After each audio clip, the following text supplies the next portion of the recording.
तो कैसे हैं आप लोग? देखिए, आज हम शुरू करने जा रहे हैं एम लक्ष्मीकांत का एनालिसिस। तो आपको ये तो बताने की ज़रूरत ही नहीं होगी कि एम लक्ष्मीकांत जो किताब है वो किस लिए इम्पोर्टेंट है। यह किताब ही अपने आप में विशिष्ट है, तो इसके बारे में ज़्यादा बताने की तो आवश्यकता है नहीं। यह किताब है वो हर तरह के एग्ज़ाम के लिए जो है, मेनली यूपीएससी पीएससी, इसके लिए यह बहुत ज़रूरी है। तो हम जा रहे हैं लक्ष्मीकांत का एनालाइज करने के लिए। तो जो लक्ष्मीकांत है इसका एनालाइज हम चैप्टराइज करेंगे और इसके सारे चैप्टराइज को कवर करेंगे। और इसका जो चैप्टराइजेशन करेंगे वो हम क्लास वाइज करेंगे। तो आज की जो क्लास रहेगी वो मेनली वो क्लास को छोटा ही रखूँगा, क्योंकि यह क्लास अभी फर्स्ट क्लास है। तो यह क्लास छोटी ही होनी चाहिए, क्योंकि यदि यह क्लास लंबी होगी तो आप भी ज़्यादा बोर हो सकते हैं। तो लक्ष्मीकांत को चलिए शुरू करते हैं।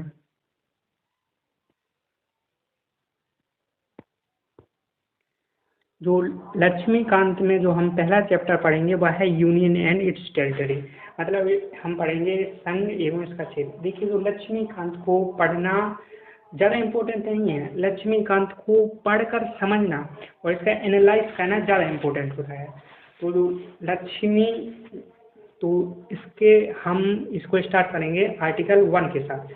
तो आर्टिकल 1 से हम स्टार्ट करेंगे। हालांकि हमने कुछ इसकी जैसे संविधान की विशेषता हुई और इसके जो अधिनियम थे वो हमने अभी छोड़ दिए, क्योंकि यदि हम आपको अधिनियम पढ़ाएंगे तो आप बोर हो जाएंगे और पॉलिटिक्स आपका इंटरेस्ट खत्म हो जाएगा। तो हम आपका इंटरेस्ट बनाए रखने के लिए हम यहाँ के आर्टिकल 1 से स्टार्ट कर रहे हैं, ठीक है? तो आर्टिकल 1 से स्टार्ट करते हैं।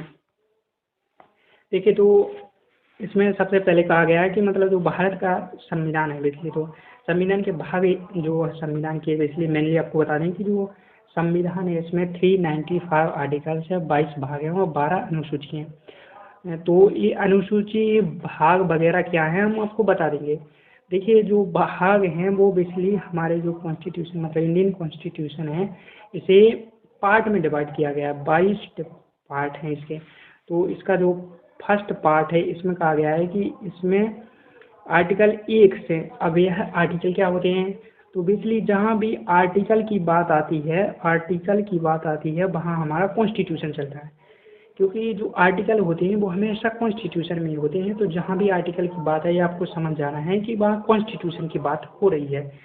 जो आर्टिकल होते हैं बेसिकली यह क्या है कि मतलब यह बिंदु हैं, यह ऐसे बिंदु हैं जो संविधान में बेसिकली महत्वपूर्ण चीज़ों को रखा गया है। और यह जो संविधान के आर्टिकल हैं यह उन विशिष्ट बातों को इंगित करते हैं, ठीक है? तो हम देखते हैं आर्टिकल 1 जो भाग 1 है उसमें आर्टिकल 1 से 4 तक दिए गए हैं, ठीक है? तो हम देखते हैं आर्टिकल सबसे पहले तो राज्यों का संघ, इसलिए आर्टिकल 1 में कहा गया है कि भारत है जो मतलब इंडिया है वो राज्यों का संघ है। मतलब India is union of state, मतलब यह स्टेट का यूनियन है, ठीक है? तो यह कहता है कि इंडिया भारत के राज्यों के समूह, मतलब भारत बजाय राज्यों के समूह के राज्यों का संघ होगा। मतलब इसमें स्पष्ट रूप से कहा गया है कि भारत राज्यों का संघ है।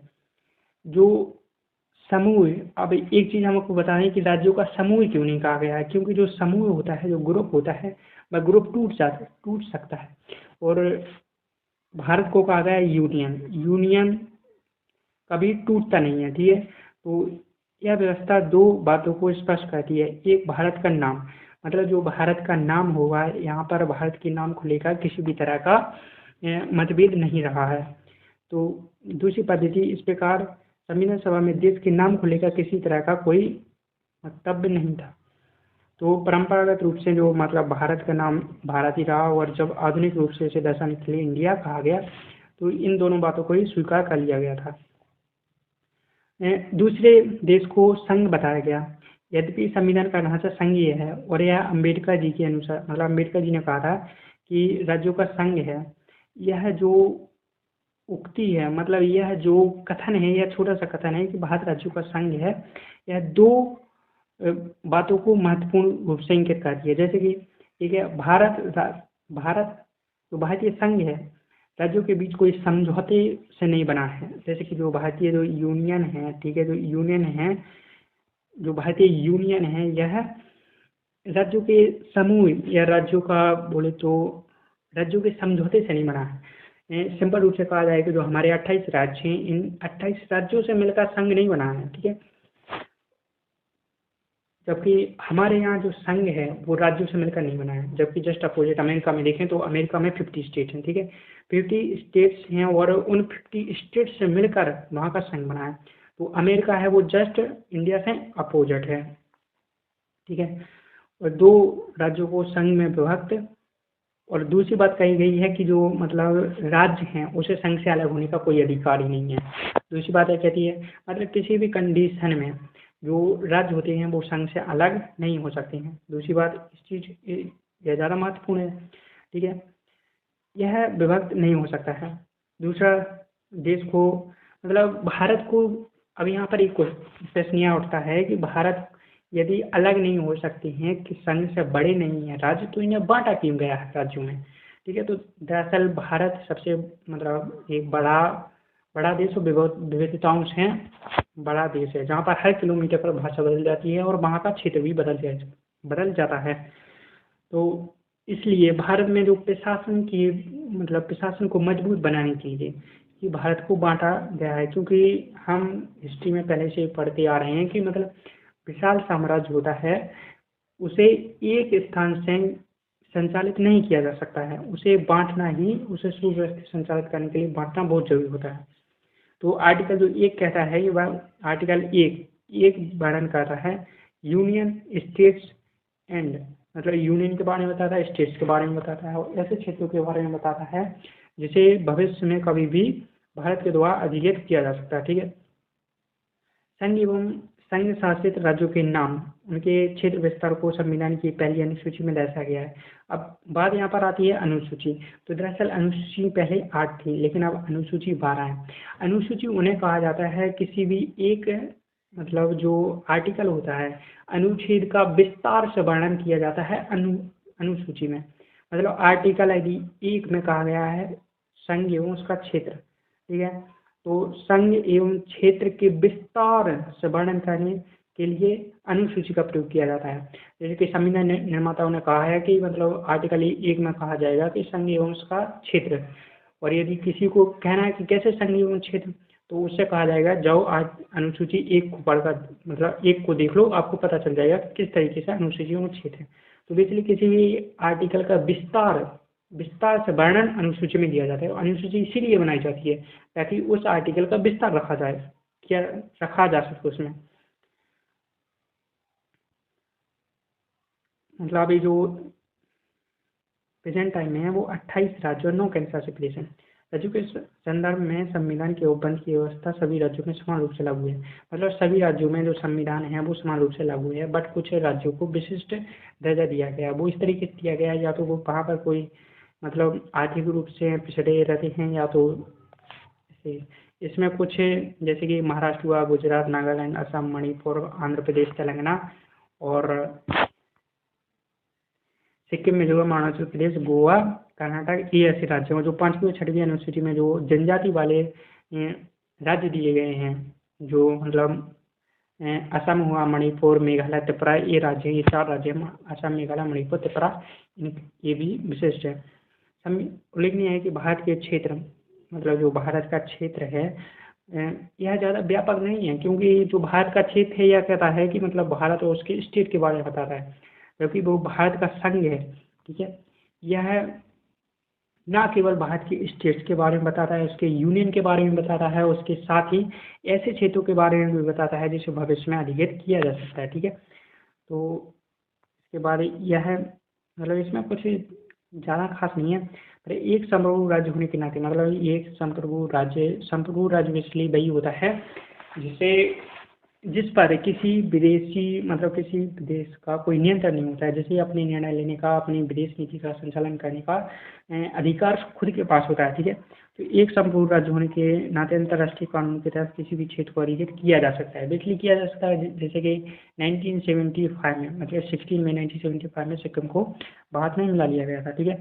इसके साथ ही यहाँ पर आर्टिकल 1 खत्म हो जाता है। हमने बहुत से विदेशों का जो अधिग्रहण था उन्हें भी भारत में मिला गया था, जैसे दादरा नगर हवेली हुआ, दमन गोवा, दमन दीव हुआ, पांडिचेरी, सिक्किम, इन सारे इनको भारत में मिला लिया गया था। सिक्किम को 1975, इसको मिलाया गया था 1954, एंड इसको गोवा को मिलाया गया था 1987 में से 1987 में से भारत का राज्य बना दिया गया था।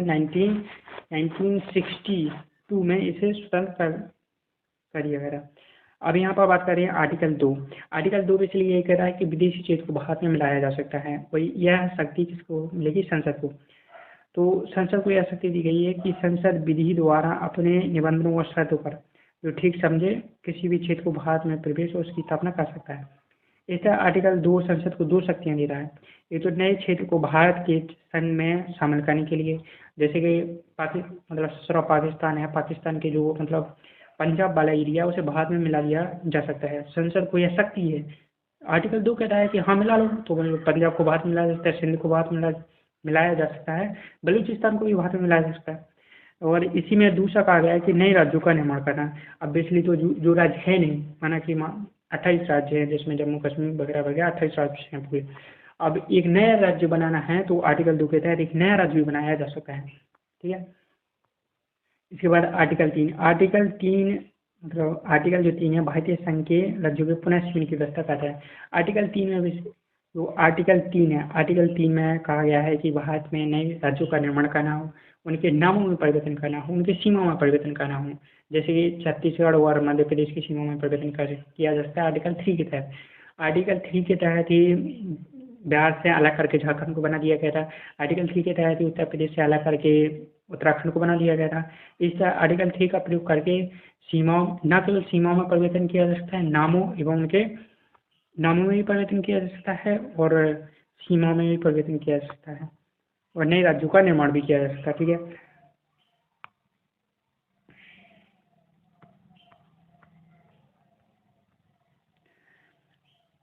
अब ये यहाँ पर देते हैं राज्य, तो हमने देखे आर्टिकल 3 तक देख लिए। ठीक है।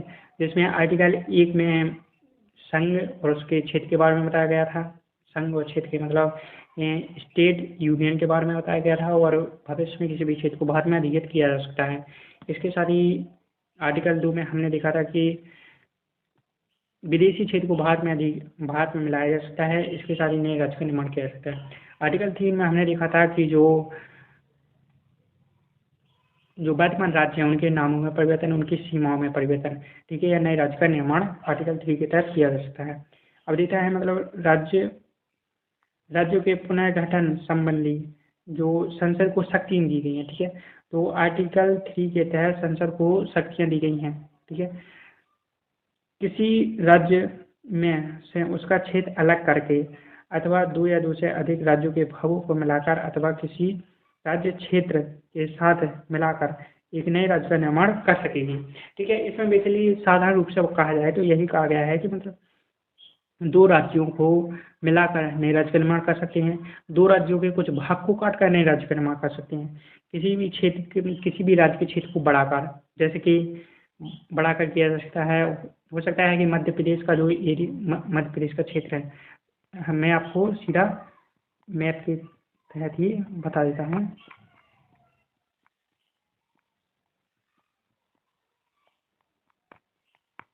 मिल जाओ इंडिया मैप।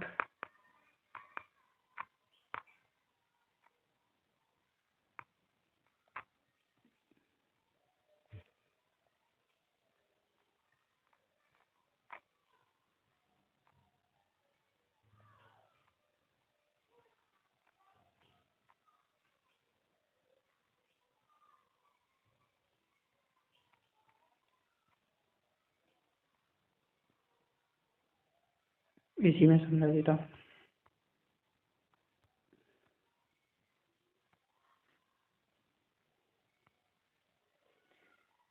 यहाँ पर देखिए, जैसे ये मध्य प्रदेश वाला एरिया, ठीक है, ये मध्य प्रदेश वाला एरिया। अब मध्य प्रदेश वाले एरिया को बढ़ाकर, जैसे कि इस एरिया को बढ़ाकर भी नए राज्य का निर्माण किया जा सकता है। ठीक है। इस तरीके से